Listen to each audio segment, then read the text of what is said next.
Это актуальное интервью в студии Петр Васильев. Здравствуйте. С прошлого года в России внедрена федеральная образовательная программа дошкольного образования, которая регламентирует деятельность всех дошкольных учреждений в стране.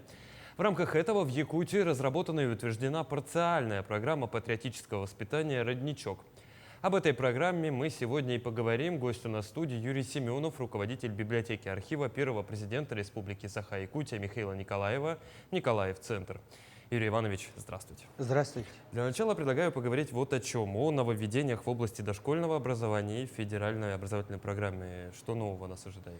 Прежде всего, необходимо сказать, что с прошлого года очень четко регламентируется деятельность дошкольных учреждений. Кроме федеральных государственных образовательных стандартов, действует федеральная образовательная программа, которая единая по всей стране и очень четко регламентирует всю деятельность дошкольных учреждений. Лишь 40% являются так называемыми программы, где именно сами участники образовательного пространства, образовательного процесса, регион, муниципалитет имеют право так или иначе влиять, так называемый региональный национальный компонент. И в рамках этой реализации от этих 40% наполнения его региональным, национальным компонентом, авторская группа под нашим руководством разработала эту уникальную программу, которая является парциальной.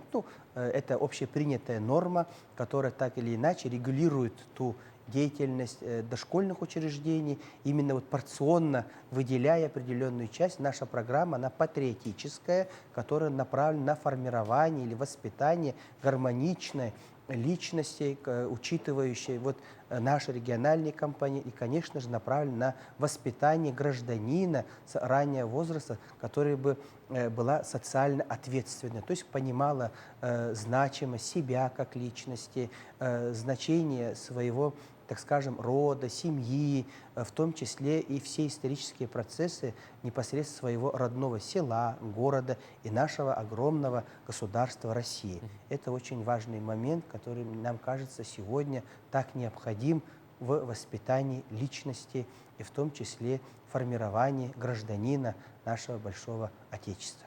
Юрий Иванович, ну вот вы уже кратко рассказали о том, что есть парциальная программа. А если владеете информацией, в связи с чем возникла такая необходимость вот в этих нововведениях? Ну, прежде всего, необходимо сказать, что очень четко президент страны поставил задачу, что нам необходимо формировать единое образовательное пространство, что мы живем в одной стране, одна история, одна культура. И вот два стратегических указа президента об, прежде всего, формировании духовно-нравственных ценностей и идентичности воспитания гражданина при миграции, так скажем, населения. Неважно, где живет гражданин России, будь то он в Сахалинской области, в Якутии, в Москве, Санкт-Петербурге, он должен везде получать единое качественное образование. Поэтому вот появилась такая система, как формирование единого образовательного пространства, формирование образовательной программы единой, но понимая, что страна огромная, народов много, культура разнообразная, речь, язык многих других. Вот 40% дается регионам формировать самостоятельно. И в этой части мы разработали ту программу. Например, если по российской программе общей, да, московской программе, петербургской программе, там, например, практически лето начинается с апреля месяца, то оно у нас только где-то в концу мая начнется, да, или, например, они изучают гжель, а наш ребенок, живущий в Абые, в Вилюе, где-то в другом национальном регионе, он совершенно не знает, что такое гжель, никогда в жизни его не видел, например, знает, что такое чорон, кытыя, ытык и так далее, то мы в нашей программе именно учли вот этот компонент, потому что понимание Родины начинается прежде всего с освоения знаний о родном селе, о родном крае, о родной семье и значимости каждого ребенка во всем этом контексте. И мы в своей программе постарались это учесть. И я очень надеюсь, что каждая образовательная организация бесплатно за счет средств, которые помогли нам издать «Алроса» и Целевой фонд будущих поколений, мы доведем. И я очень надеюсь, что управление образованием выйдут на нас, и мы постараемся дойти до каждого муниципалитета, объяснить содержание этой образовательной программы и бесплатно предоставить, обучить, чтобы они активно использовали эту парциальную программу для воспитания будущих граждан нашего большого Отечества. Ну, давайте поговорим все-таки про программу. Она, я насколько понимаю, сегодня у вас вместе Да, в нашей вот она. студии есть. Рассказывайте, кто ее делал, как долго, как составляли и что самое главное учли. Прежде всего, самое главное, это, конечно же, патриотическое воспитание, которое начинается прежде всего с понимания любви к родному, к родной семье, к матери, к отцу. Это очень важно, к родному роду, бабушкам, дедушкам. Понимание, что именно они сегодня создали ту страну, тот населенный пункт, деревню, город, где они живут. Этого мало, этого не всегда есть в тех программах, которые существуют сегодня. И мы именно начали с этого, что не сиюминутно все появилось, то, что они видят вокруг себя, да, а именно то, что создали это их родители, предки и так далее. То есть начинаем с уважения с родителям, к предкам и тому труду, который сегодня есть и выражен в улицах, городах, домах, которые у них есть. Это первое. Структура программы, она предполагает, что она учитывает возраст. И самое главное здесь, уникальность программы заключается в том, что мы более 5 лет вместе с Московским государственным университетом в рамках проекта «Растем с Якутией», «Растем вместе с Россией», проводим большое фундаментальное исследование, понимание современного ребенка, что на него влияет, как влияет цифровизация, как влияет интернет на него и так далее. И мы все это учли и уже сделали модель сегодняшнего ребенка, портрет психологически сегодняшнего ребенка, где мы говорим, в 3-4 года ребенок вот так себя ведет, 4,5 так, 5,6. То есть эти догматы психологические 20 лет были совершенно другие. То сегодня мы это сделали с учетом тех норм развития, которые есть сегодня.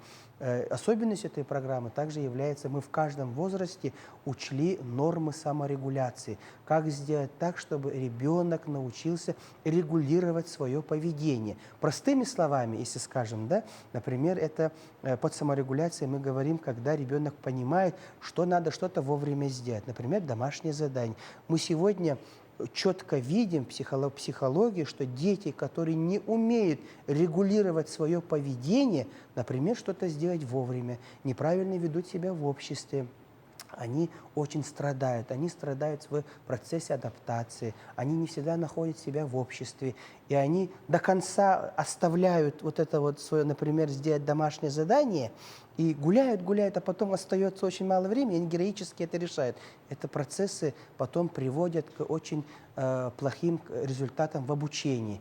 И поэтому мы в дошкольном возрасте сделали те попытки, как можно правильно развивать саморегуляцию, начиная с 3-летнего возраста. 3 года что надо делать, 4 года что объяснять, 5 лет что объяснять. И на сайте лаборатории детства, в рамках которого была разработана эта программа вместе с нашим Северо-Восточным федеральным университетом, кафедра дошкольного образования, которую возглавляет Антонина Афанасьевна Григорьева, очень профессиональная кафедра, вместе с Московским государственным университетом во главе с академиком Александром Николаевичем Веракса, с его кафедрой.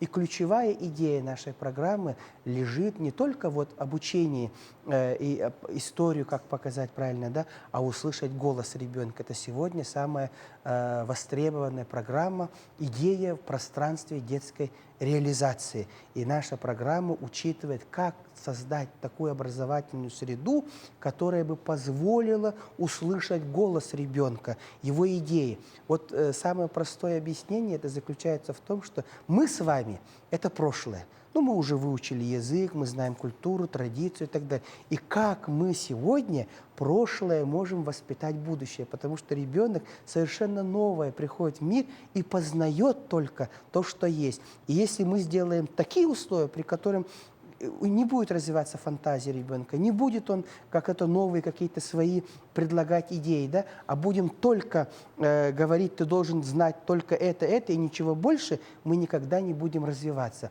А сегодня Арсений Сергеевич ставит перед нами очень большую задачу воспитать человека творческого, креативного. 27 апреля подписал указ о развитии креативной индустрии, то и мы должны дать ответ. И наша программа именно дает ответ на то, что, опираясь на знания, традиции, духовно-нравственное богатство моего народа, который сегодня есть, сделать, воспитать так человека, будущего, который бы именно опираясь на это, понимая, что огромная наша республика Саха, Якутия, Россия подарена ему, своими предками, вот на, живи, это твое пространство, твоя республика. Не просто будь потребителем, а живи и развивайся на этой громадной территории. Юрий Иванович, ну, хочу спросить, а начата ли уже реализация данной программы в каких-то образовательных учреждениях?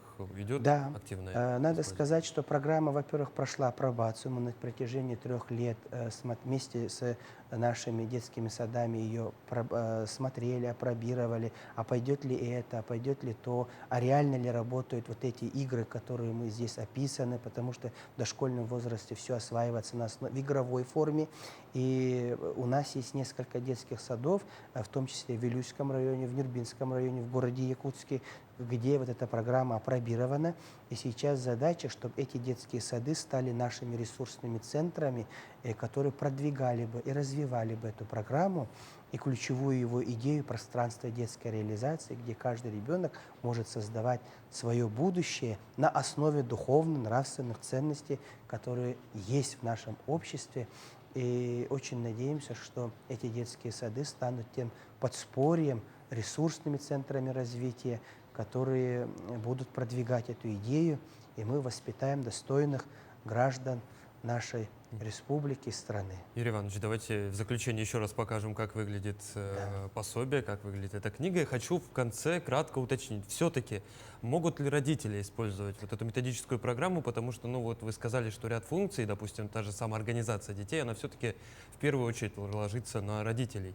Прежде всего, мне кажется, родитель является самым главным педагогом человека в течение всей его жизни. Здесь очень много подсказок, в том числе для родителей. На сайте лаборатории детства каждый может скачать электронную версию этой программы, и там именно по возрастам, что ребенок понимает в 3 года, что в 4 года, что можно от него требовать в 5 лет, 6, 7 лет. Это все указывает. Для каждого человека, родителя, бабушки, дедушки, эта программа будет очень полезна. В какие игры можно с ними играть, как развивать ребенка. То есть, мне кажется, каждый найдет в этой программе определенный ключ развития своего ребенка.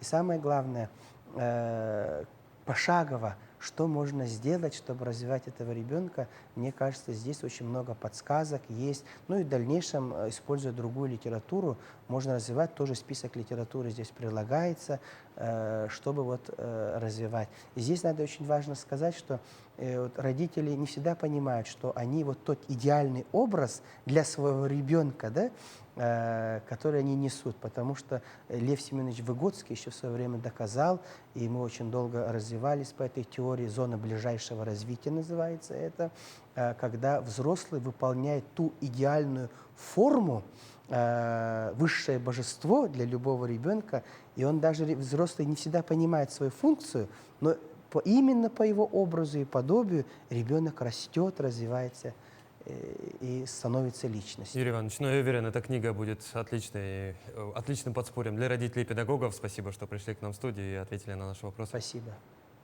Это было актуальное интервью. До встречи.